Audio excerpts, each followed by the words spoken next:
Il s'agit de Jean Puy, Plénitude d'un fauve, qui est une exposition rétrospective sur cet artiste qui est connu comme étant un fauve, mais qui a eu plusieurs périodes artistiques intéressantes, et l'exposition couvre depuis 1900 jusqu'aux années 50 toute sa production immense et qui permet de retracer le parcours singulier de cet artiste. Alors Jean Puy est connu comme étant un artiste fauve, ayant du coup marqué le début de l'art moderne, donc tout début du XXe siècle, en 1905, qui ensuite a fait le choix d'une figuration plus intimiste. En tout cas, c'est un artiste qui a eu des débuts très prometteurs, en rencontrant assez rapidement sur son chemin beaucoup d'artistes comme Henri Matisse, André Derain, Vlaminck, artistes avec lesquels il a énormément collaboré. Cette émulation amicale et confraternelle les a conduits à trouver une nouvelle recherche en matière picturale et a conduit à cette période fauve qui est si connue pour avoir lancé la peinture moderne au XXe siècle.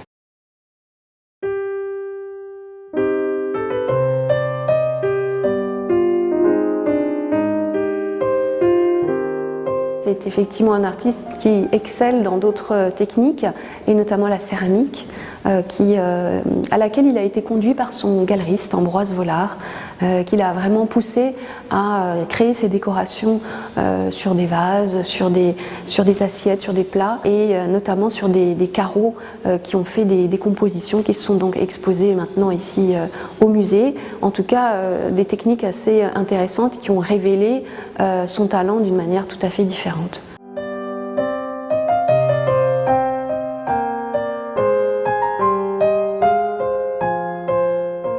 Nous arrivons sur une période entre 1908 et 1915 où en fait Jean Puy s'éloigne tout à fait de ces expérimentations nouvelles liées au fauvisme, donc de tout ce qui est chromatique et puis de la composition, et il s'emploie à réaliser des compositions extrêmement travaillées, beaucoup plus classiques, dans des paysages ou en intérieur.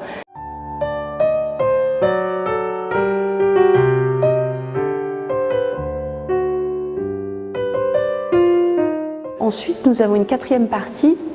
qui concerne aussi la façon dont lui s'est engagé au niveau de la Grande Guerre. C'est quelqu'un qui avait une santé fragile, mais qui a souhaité malgré tout s'incorporer et qui revient assez désillusionné, désabusé par la hiérarchie militaire, et qui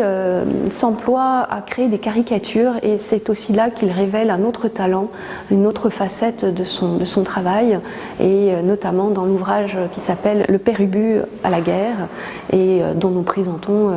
à la fois l'édition originale et une vidéo qui permet de tourner les pages de manière virtuelle.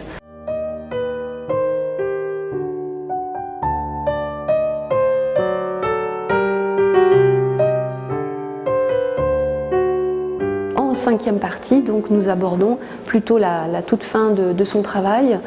où il se replie vraiment chez lui à Roanne, il quitte vraiment Paris, et à partir de ce moment-là, il se réfugie aussi parce que la guerre a été déclarée. Il multiplie les autoportraits, et notamment les figures en plâtre qui commencent à envahir l'atelier, et il est sur un mode tout à fait introspectif qui est assez nouveau et en même temps peut correspondre à une partie beaucoup plus sereine de son travail, et qui est un peu aussi un départ dans l'au-delà. Plusieurs rendez-vous sont prévus au musée du château. Il y a d'abord une rencontre avec un des collectionneurs qui nous a prêté un certain nombre de tableaux, qui s'appelle Paul Digny, que nous rencontrerons le 11 mai à 18 h. Ensuite, une table ronde organisée avec les amis de Jean Puy le 15 juin prochain à 18 h, et qui nous permettra de rencontrer cette association déterminante pour la construction de ce projet, qui nous a beaucoup soutenus et aidés à trouver les tableaux. Et puis ensuite, nous aurons une rencontre le 14 septembre. Il s'agit davantage d'une conférence qui sera menée par Damien Chantraine, directeur adjoint du musée Paul Digny à Villefranche-sur-Saône, et qui nous parlera des amitiés artistiques de Jean Puy.